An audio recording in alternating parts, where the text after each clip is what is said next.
नमस्कार। निशुल्क ज्योतिष परामर्श केंद्र में आप सबका स्वागत है। जैसे कि हम कुंडली अध्ययन करना सीख रहे हैं और कुंडली अध्ययन में अब हम दशा अंतरदशा का प्रभाव जानने का प्रयत्न कर रहे हैं। आज हम पार्ट 7 का अध्ययन करेंगे, जिसमें 24 जुलाई 1997 से 24 जुलाई 2016 तक शनि की महादशा है इस जातक को, और इस जातक को जो दशा है उसमें जो अंतरदशा है वह इस प्रकार से है। तो आज हम इसका 15 जुलाई 2007 तक शनि में शुक्र का जो अंतर है यहाँ तक का अध्ययन करेंगे। इसके पश्चात अगले एपिसोड में हम इसके आगे की शनि की दशा और शेष ग्रहों के अंतरदशा का अध्ययन करेंगे। तो ज्योतिष से भविष्य तो सभी जानना चाहते हैं। हम ये जो बीत गया जमाना उसका अध्ययन कर रहे हैं ताकि हम उसको सर्टिफाई कर सके कि क्या वास्तव में ज्योतिष जो हमें बता रहा है और जो हमारे जीवन में घटित हो रहा है वह सब कुछ वैसा ही है। इसीलिए हमने एक कुंडली का अध्ययन करना शुरू किया है ताकि सीखने में आसानी रहे। भविष्यवाणी में तो किसने देखा क्या होने वाला है। 24 जुलाई 1997 से 27 जुलाई 2000 तक शनि में शनि का अंतर है। शनि जैसा कि हमने आपको बताया सप्तम भाव में था, लग्न में 10 नंबर मकर राशि में केतु के साथ मंगल राहु की दृष्टि में। अष्टम भाव जो है वह बताता है गहराई को, साधना को, एकांत को, खोज को, और शनि कर्म के कारक ग्रह है और मकर राशि भी कर्म की है। केतु मुक्ति के कारक ग्रह है। मंगल की दृष्टि, आमने सामने की दृष्टि, ये बताती है कि मंगल नीच के होकर अपनी उच्च राशि को देख रहे हैं। मंगल इस कुंडली में शत्रु ग्रह है। शत्रु यदि नीचता पर हो और वह उच्च दृष्टि डाले तो उच्च दृष्टि सम्मान की होती है। कोई किसी भी गली का कितना भी बड़ा गुंडा हो और वह यदि किसी का सम्मान करे तो वह उस व्यक्ति के सामने नतमस्तक होता है। तो यहाँ यही बता रहा है कि मंगल जो कि इस कुंडली का शत्रु ग्रह है वह शनि के कर्म के आगे, उसकी गहराई के आगे, उसके सुकून और शांति के आगे नतमस्तक है। तो यहाँ शनि में शनि का अंतर, और वह भी शनि गोचर के समय मीन राशि में चंद्रमा के साथ गोचर कर रहे हैं। अब चंद्रमा जो कि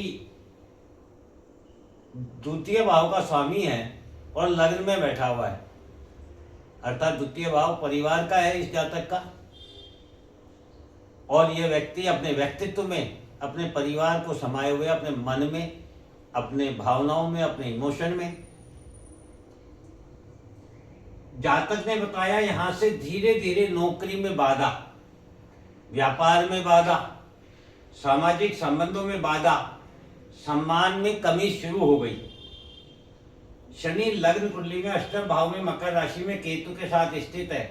वहीं शनि जब दशम भाव कर्म भाव मीन राशि से चंद्रमा के साथ गोचर करने लगा, यही शनि जब 10वें भाव से गोचर कर रहा है चंद्रमा के साथ, तो शनि ने मन पर नियंत्रण करके कर्म क्षेत्र से दूर कर दिया, क्योंकि मीन राशि व्यय की है, खर्चे की है, और सुख भोग में मन लगा दिया।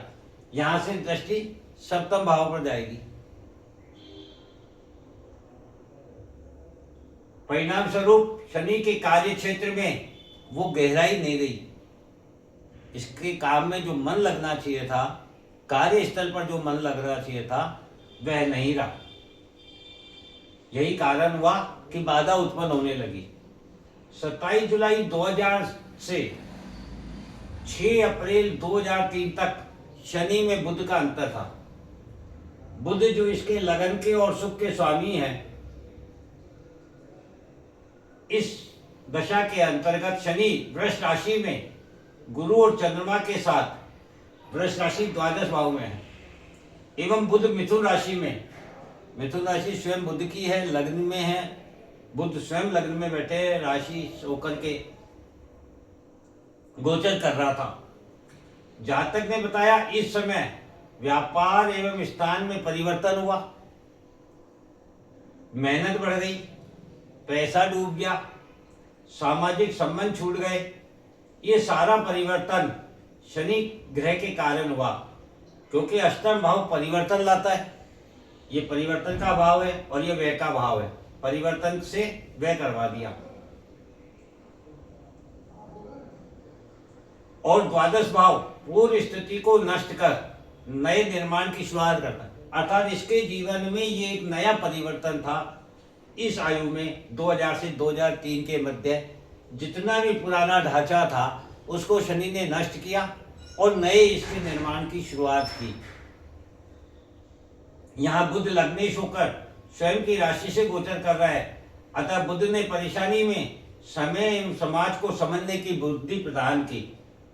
बुध बुद्धि प्रदाता है, ये सामने सप्तम भाव समाज का है, समाज को देखने का नजरिया बदला जब इसके जीवन में परिवर्तन आया।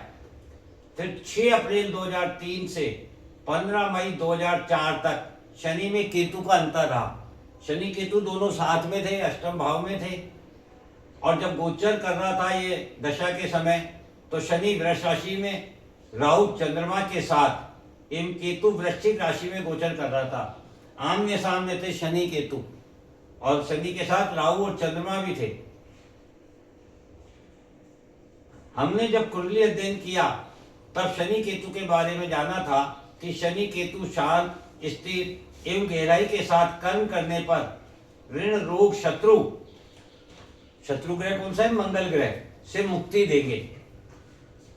ये शनि केतु जब आमने सामने हुए तो ये यहाँ पर जो दे रहे थे, ये मुक्ति प्रदान कर रहे थे। अब आप देखिए, अष्टम भाव से शनि द्वादश भाव में, द्वितीय भाव का स्वामी चंद्रमा एवं द्वितीय भाव में स्थित राहु भी द्वादश भाव में। द्वादश भाव व्यय खर्चे का है। ये परिवार, राहु यहाँ पर बैठा हुआ है, इस परिवार की राशि का स्वामी चंद्रमा है, वह भी द्वादश भाव में, राहु भी द्वादश भाव में, शनि भी अष्टम से द्वादश भाव में। द्वादश भाव पूर्व स्थिति को समाप्त कर नव निर्माण करता है। इसने परिवार को, संसार को, कर्म को, पैसे को, सबको, मन को अपने अधीन कर लिया, सब में परिवर्तन करना शुरू कर दिया। जातक ने बताया इस समय घर, परिवार, मित्र, समाज, व्यापार, सम्मान, कर्म सभी से मुक्त होकर जातक ने एकांत में अपना समय व्यतीत किया, क्योंकि केतु वृश्चिक राशि में शनि के सामने से गोचर कर रहा था। यहाँ से केतु गोचर कर रहा था। ये ऋण, रोग, शत्रु का भाव है, अतः केतु ने इन सब से मुक्ति प्रदान कर दी। इतना बड़ा परिवर्तन इस समय जातक के जीवन में प्रारंभ हुआ। 15 मई 2004 से 15 जुलाई 2007 तक शनि में शुक्र का अंतर रहा। इस समय शनि, शुक्र, मंगल तीनों ग्रह मिथुन राशि लग्न में गोचर कर रहे थे। शनि में शुक्र का अंतर है और ये यही है, और मंगल जो शत्रु ग्रह है, जो इसके सामने नतमस्तक है, वह भी इसके लग्न में है। लग्न हमारा व्यक्तित्व है, हमारा सोच विचार, हमारी दृष्टि है। शनि शांत, स्थिरता एवं गहराई के साथ कर्म दे रहा है। मंगल शत्रु ग्रह होकर परिवार में विष दे रहा था। शुक्र ग्रह पूर्व जन्म के संबंधों में सामंजस्य, संतुलन दे रहा है। जातक ने बताया कि इस समय सभी समस्याओं का समाधान स्वतः ही प्राप्त होना शुरू हो गया, इसको कुछ नहीं करना पड़ा। समस्या यदि आई तो वो समस्या अपने आप समाप्त हो गई।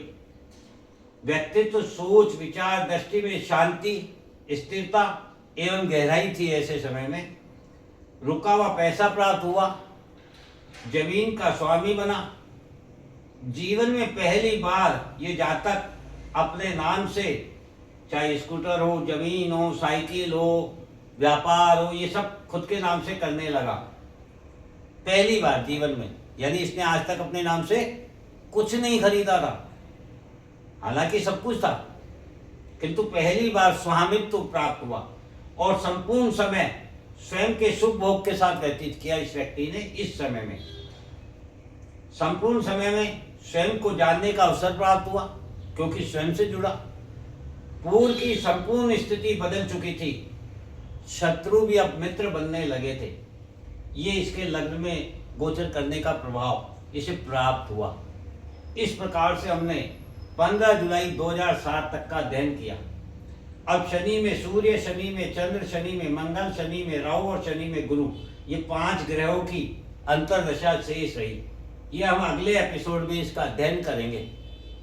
इस प्रकार से हम ये सीखने समझने का प्रयत्न कर रहे हैं कि जो जमाना गुजर गया, जो समय गुजर गया, वह कुंडली के अध्ययन से मैच करता है या नहीं करता है। जय हिंद, जय भारत।